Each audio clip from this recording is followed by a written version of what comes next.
Padre Carlos Yepes, bienvenido a Santa María de los Dolores. Muchísimas gracias por visitarnos esta noche, por celebrar la misa con nosotros y celebrar también los 45 años de Santa María de los Dolores.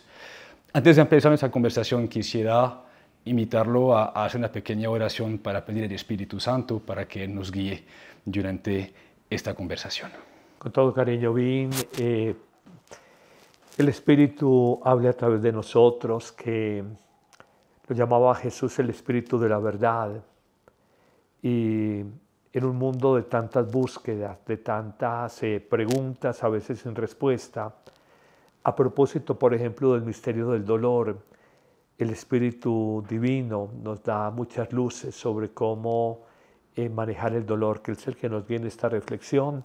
Lo invocamos y a Santa María de los Dolores, la Virgen fuerte, firme, en su fe al pie de la cruz, nos acompaña en esta reflexión. Gloria al Padre, y al Hijo, y al Espíritu Santo. Como era en el principio, ahora y siempre, por los siglos de los siglos. Amén. Padre Carlos, hoy nos reúne un tema, como bien lo mencionó usted, que se llama el dolor. Y uno de los temas que quisimos desarrollar durante esas fiestas patronales es entender por qué en un mundo con tantas comodidades, tanta tecnología, ciencia, nos damos cuenta que la tasa de suicidios, de depresión, de ansiedad, de soledad van aumentando.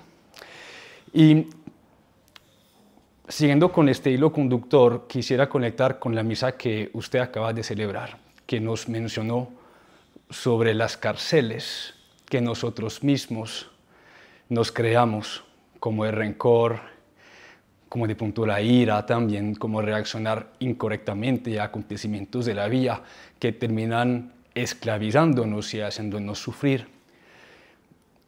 Hoy quisiera, en un primer momento, preguntarle, ¿usted por qué cree que el ser humano tiene tanto dolor hoy en día, en la sociedad tan moderna, en su corazón?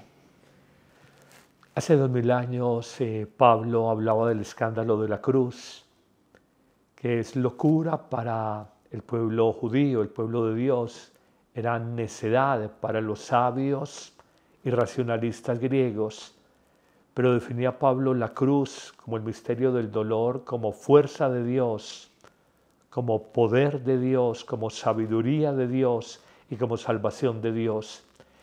Resulta muy paradójico, y tienes mucha razón, en la sociedad del bienestar, en la sociedad del avance tecnológico, médico, científico, en la sociedad de los resorts, de los centros vacacionales, en la industria de la fantasía, de la electrónica, el entretenimiento electrónico. Hoy el ser humano experimenta un profundo vacío, un silencioso desencanto de la vida. Y tal vez la respuesta que te podría dar a tu pregunta es que estamos buscando la felicidad, el sentido de la vida en el lugar equivocado. Buscamos afuera de nosotros y hay que buscar adentro de nosotros. Hay un sacerdote jesuita, teólogo, padre Gustavo Baena, fundó un movimiento muy bonito, Vida Interior, y él decía con gran sabiduría, la salida a los problemas del hombre contemporáneo en el laberinto de su vida no es hacia afuera, es hacia adentro. Si entiendo bien, hoy en día nos estamos llenos de muchas cosas, mas no de lo más importante. Y usted mencionó una palabra muy importante durante la misa, que era el tema de la productividad. Parece que hemos puesto nuestro propósito de vida, nuestra vocación en producir en lugar de amar o buscar a Jesús. ¿Qué está pasando con esa sociedad que hoy busca el tener, el poder, también el placer? ¿Y cómo entra Jesús a sanar esas heridas? Hay un filósofo hoy muy citado, muy leído, un filósofo surcoreano que vive en Berlín, de unos 66 años, Byung-Chul Han. Se hizo famoso con un libro hace unos 10 años, La sociedad del cansancio. Y él habla de un exceso de positividad en el ser humano, donde todo lo hemos reducido en la vida a rendimiento y productividad. Hay unas reflexiones muy interesantes que nos muestran cómo la sociedad del capitalismo, la sociedad occidental, camina mucho hacia el bienestar y no el bien ser. El bienestar es en relación a las cosas exteriores, el bien ser es en relación con nosotros mismos. Y el bienestar material genera confort, genera seguridad, genera comodidad, genera algún placer, pero no genera sentido para vivir ni plenitud existencial. La propuesta del Evangelio, completamente en contravía, en contracorriente del espíritu del mundo, que la han seguido los grandes místicos en el primer milenio, sobre todo en el mundo oriental, y que han rescatado algunas escuelas de la mística alemana y de la mística española del siglo XVI, hablan de que solo por la vía del vaciamiento podemos llenarnos de Dios.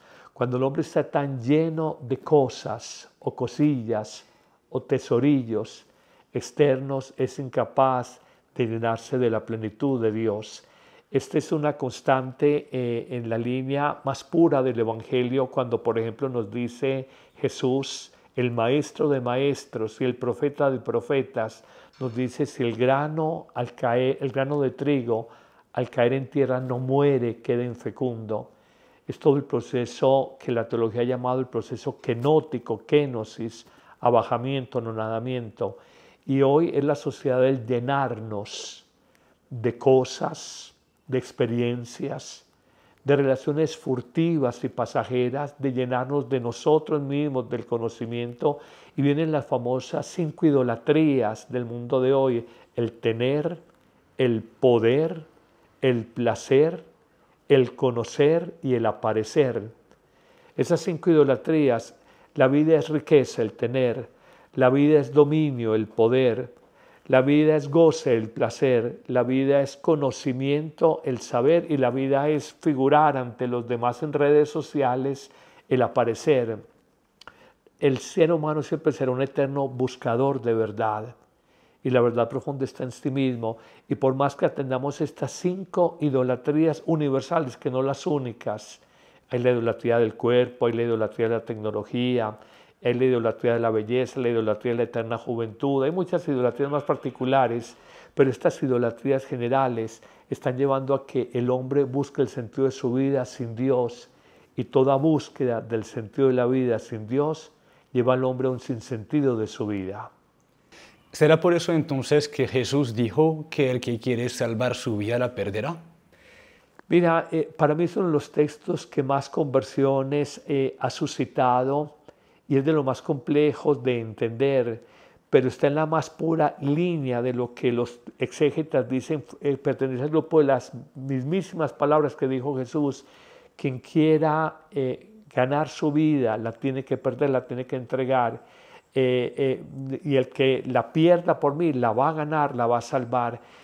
Voy a decir algo: nos toca dejar de creer al evangelio del mundo para creerle al evangelio del Cristo. Y esto implica ir en contravía, en contracorriente. Nos da miedo ser minoría, nos da miedo no estar con el pensamiento políticamente dominante, políticamente aceptado, políticamente correcto, impuesto desde un orden mundial donde hay 3 estructuras muy fuertes: la estructura mediática, la estructura educativa y la estructura política.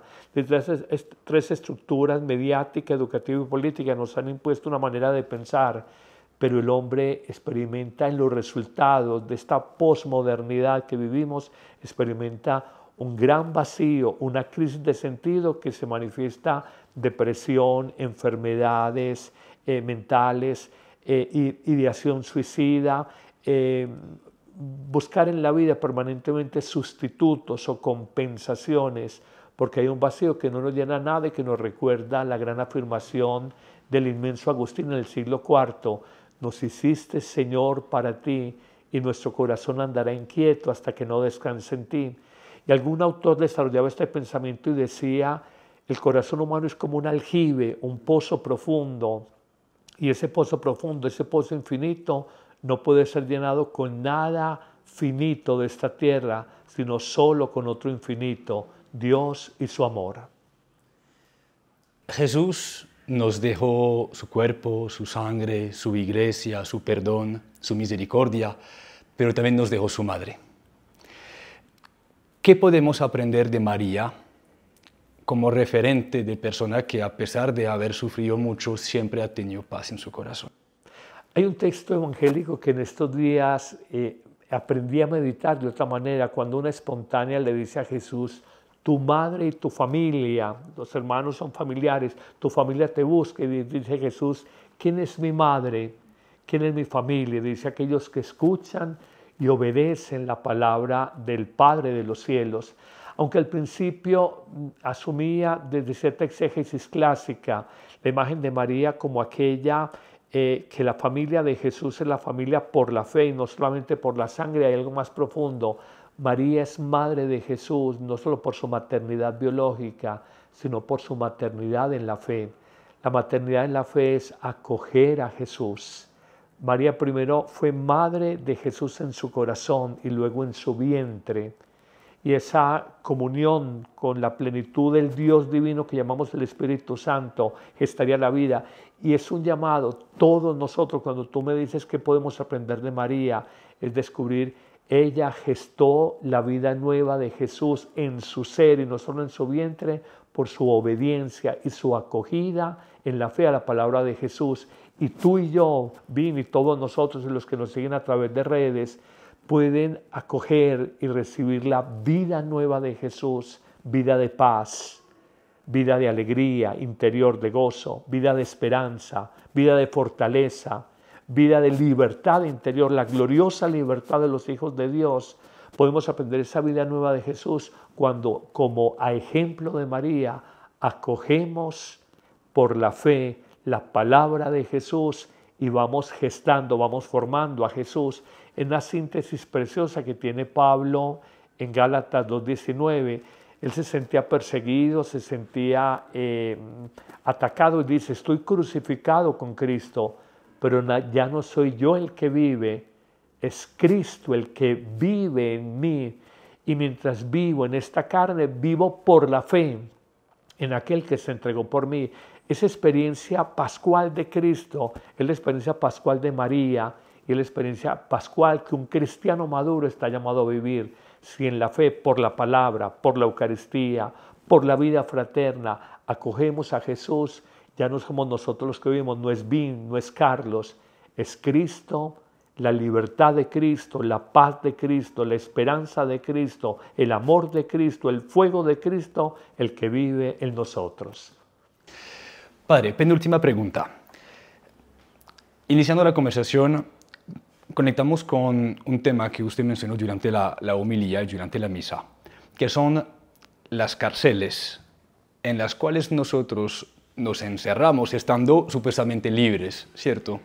Hoy rezamos por los presos, pero también hay muchos presos emocionales, que son fruto de emociones no gestionadas, como por ejemplo el rencor. Quisiera preguntarle sobre esto: ¿cómo es que el ser humano puede librarse de esas cárceles hoy en día y soltar lo que tanto le pesa en la vida? Tuve la experiencia de acompañar la celebración de la Eucaristía Dominical durante 8 años, del 2000 al 2008, en la cárcel de Bellavista. Eran unos 7.000 internos, 7.000, había un hacinamiento grande, y encontré allí algunos jóvenes que, aunque presos exteriormente, eran muy libres interiormente. En sentido contrario, en la calle he visto mucha gente que tiene la posibilidad de la locomoción, el libre transporte, pero son presos, son carceleros de sí mismos, han construido las cárceles más dolorosas, que las cárceles que construimos en el propio interior, presos de nuestros miedos. Mucha gente dejó de realizar su proyecto de vida, estaba llamada a ser un ciprés de 30 metros y se quedó como un arbusto de 3 metros porque tuvo miedos. En la Biblia aparece más de 360 veces, como que dice una para cada día del año, la expresión no tengas miedo. Los miedos nos paralizan y en el fondo el miedo es una cárcel. El miedo solo se combate con una profunda fe, que lo dice Jesús a sus discípulos. Hombres de poca fe, ¿por qué han tenido miedo? En el fondo indica que el paliativo o el remedio al miedo es la confianza, el abandono en el Señor, pero somos miedos de nuestro rencor, somos prisioneros de nuestros rencores, de nuestro orgullo, de nuestro egoísmo. Pablo lo dice de una manera magistral en la gran contradicción ética del ser humano: hago el mal que no quiero y dejo de hacer el bien que quiero realizar. Pablo en ese sentido se siente prisionero. Quisiera tal vez amar y no es capaz de amar, quisiera perdonar y no es capaz de perdonar, quisiera servir y no es capaz de servir. Esa experiencia universal de fe de Pablo, que no conoció en primera persona a Cristo como nosotros, que lo conoce por la fe, creo que es un paradigma de cómo debe ser nuestra experiencia de libertad. Y yo veo que el mundo en una amarga ironía, mucha gente es esclava en nombre de su libertad. Coloco un ejemplo. He conocido personas que empezaron con la droga y cuando familia, buenos amigos le decían: mira, ojo con la droga, te va a coger ventaja. Dice: no te metas en mi vida, es mi libertad, es mi autonomía, mi independencia. Terminas esclavo de la droga en nombre de tu autonomía, pero igual puede pasar con el licor, igual puede pasar con el sexo, igual puede pasar con los juegos, puede pasar con muchas realidades en donde decimos: es mi autonomía, es mi libertad, es mi independencia, no te metas en mi vida, y al final termino siendo yo carcelero de aquello que llamaba caminos de libertad. ¡Qué amarga ironía! Increíble. Padre Carlos Yepes, unas últimas palabras para quienes hoy están sufriendo. ¿Usted qué le quiere decir a las personas que nos escuchan, que van a escuchar y que tienen dolor en su corazón? El dolor es parte de la vida, como la alegría. El dolor siempre será motivo de escándalo, de desánimo, de nosotros rompernos interiormente, pero solo en Cristo. Y a partir de Cristo el dolor tuvo un sentido, y el sentido que le dio Cristo al dolor fue un sentido redentor. Si me preguntas, en mi vida personal, mis experiencias de dolor me han hecho más humilde, menos orgulloso, más paciente, menos acelerado, más comprensivo, menos intolerante con las personas, más confiado en Dios, con menos dudas, más maduro en la fe, más purificado. Uno no crece en las victorias. La victoria, los triunfos nos vuelven vanidosos y enseñan poco. Los fracasos, los sufrimientos, las pruebas, la caída, nos maltratan, nos hacen sufrir, pero son los grandes maestros de sabiduría. Cristo no murió en una cama, murió en una cruz. Cristo no murió viejo, murió joven. Cristo no murió aplaudido por miles, murió solo con su madre, Juan y la Magdalena. Desde el fracaso de un inocente emergió el mayor triunfo para la humanidad. Es una pedagogía completamente disruptiva, con todas las lógicas y los criterios de éxito humano. Seguimos a un fracasado que triunfó desde el misterio del dolor. Y la Virgen, acompañando ese dolor, nos muestra a ser pacientes, a ser comprensivos, a ser humildes. La batalla la tuvo él en Getsemaní, entre el abandono de Dios, Dios mío, ¿por qué me has abandonado? Y el abandono en Dios, que es distinto. Padre, en tus manos encomiendo mi espíritu, que fue la última palabra sobre esta tierra y que no fue una palabra musitada, susurrada, sino que fue un grito de victoria. Entonces, entre la desolación, ¿por qué me has abandonado? Y la consolación, para utilizar palabras de San Ignacio de Loyola, Cristo libró esa batalla, la tenemos que librar todos, frente al misterio de la pasión, frente al misterio del dolor que nos desconcierta, nos rompe el alma, nos abruma, nos pesa. Solamente queda una respuesta: mirar al crucificado y entender que solo hay verdadero encuentro con Cristo cuando somos capaces de subir con Él a la cruz. Lo digo a mis hermanos sacerdotes: una cosa es predicar a Cristo crucificado y otra cosa es estar crucificados con Cristo. Padre, no había mejor palabras para terminar esa entrevista. En nombre de toda la comunidad, muchísimas gracias por sus palabras, por su testimonio, por su generosidad. Y le pedimos en comunidad a Dios que nos bendiga y lo acompañe para siempre.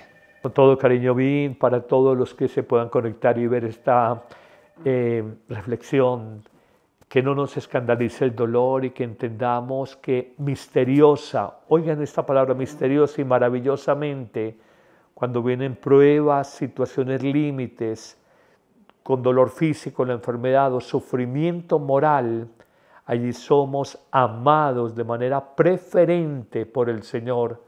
Esto es un misterio y es una maravilla del amor de Dios. En el dolor somos amados de manera preferente por Dios, y entendamos, como lo entendió Pablo y lo consigna en Romanos 8:28, todo lo que acontece en nuestra vida es bueno, nada es malo, todo con la mirada de la fe sirve para el bien de aquellos que aman a Dios. Y con nuestros sentimientos los bendecimos a todos en el nombre del Padre y del Hijo y del Espíritu Santo. Amén. Amén.